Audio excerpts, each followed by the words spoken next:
Taoiseach, this morning we have a tale of two reports. On the one hand, the Troika's sixth review of Ireland's bailout programme has yet again been given to parliamentarians in the German Bundestag and leaked to the media before members of this Dáil, or indeed the public in this state, have had any sight of it. And on the other, an ESRI report, which was not an ESRI report but rather a working document, which has been withdrawn from the state-sponsored organisation's website, which was by any standards a very shoddy piece of work, based on data from 2004 to 2005, not peer-reviewed either internally or externally, and which has been spun and used by some to create an impression that the hundreds of thousands of people who are out of work at the moment are somehow living a gilt-edged lifestyle. The first thing I would like to ask you, Taoiseach, this morning is to make very clear in the Dáil that you at least understand that that is not the case. There is no doubt that people at work are struggling to meet their bills. We know that. There is no doubt that people are struggling directly as a consequence of the policies that you are pursuing. And you've made an accusation to others in this House around abdicating their responsibilities. I want you to take responsibility for your position and for your decisions, and to acknowledge to the hundreds of thousands of families right across this state, some in work, some on welfare, who struggle to make ends meet, that you in fact are responsible for that. And finally, Taoiseach, can I ask you to reassure us that this government has not attempted in any cynical way to use the ESRI as part of a strategy to drive down welfare rates in the next budget? We need that reassurance given to this Dáil today. Thank you. Taoiseach. First of all, in respect of your comment about documentation being given to the Bundestag, actually the Minister for Finance brought the draft report before the government yesterday, and it was made perfectly clear that the Minister agreed to give access to the document to the Oireachtas Joint Committee on Finance, Public Expenditure and Reform. Sorry, would you turn off your phones, please? There's a notice outside that there's no phones allowed in here. Sorry, the Taoiseach is in possession. As is normal procedure. Deputy MacDonald is well aware that on the occasion where a document like this was leaked before, that it is a requirement that copies of the reports be given to the funding countries.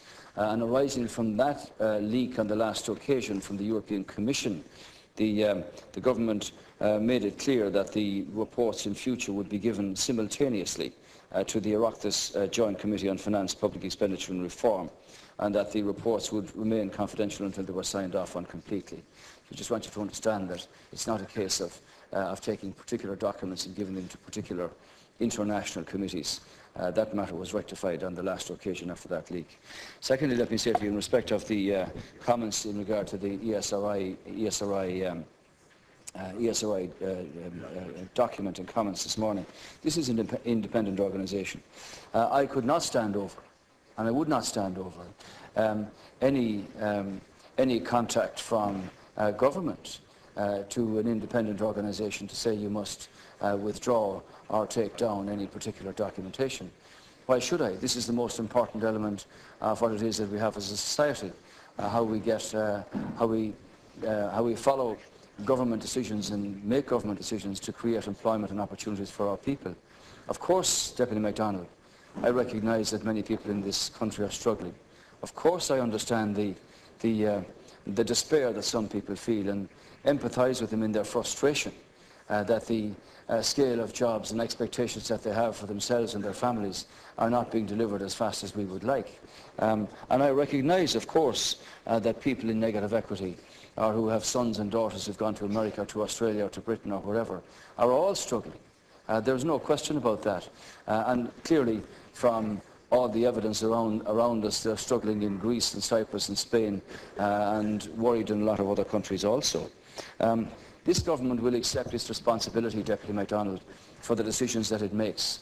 And you can take it that the priority of government and government ministers and ministers of state and departments is to deal with the central issue here, which is that we should continuously focus and do on methods of job creation and opportunity for people, young and old, to involve themselves in their own area, in their own community, and contribute to their country. So I just want you to understand that very clearly. Thank you. Deputy MacDonald. And Taoiseach, what I want you to understand is those very struggling families don't want your recognition, understanding or empathy. They want you and your government colleagues to take responsibility for the circumstances in which we now find ourselves, and more to the point, they want to see action that yields results for them and for their families. Now, the ESRI is, as you say, an independent organisation, but it is also in receipt of very substantial state funding. Many have been asking the question why it is that this particular document was taken off the ESRI website. I think the more pertinent question is how this report was put up there in the first place. It is, as I have said to you, not just a shoddy but a very misleading piece of work. And I ask you again, Taoiseach, to make it clear to the Dáil and to the people who are viewing this session that you understand full well that there aren't people living on welfare who are somehow there by choice, or more to the point, living the high life. That is simply not the case. A low income is a low income, and where people are struggling, it is a direct consequences of your bad policy decisions. I take it from your comments that you still have full confidence in the ESRI and its independence and its capacity to give thought-provoking and useful information to policymakers. I would raise a question mark over that. I think this document was incendiary, it was misleading, and I also believe that it will be used and has been used by some who will argue for further hardship, further cutbacks, particularly aimed at those on welfare. And I want you to reassure us that that is not the case.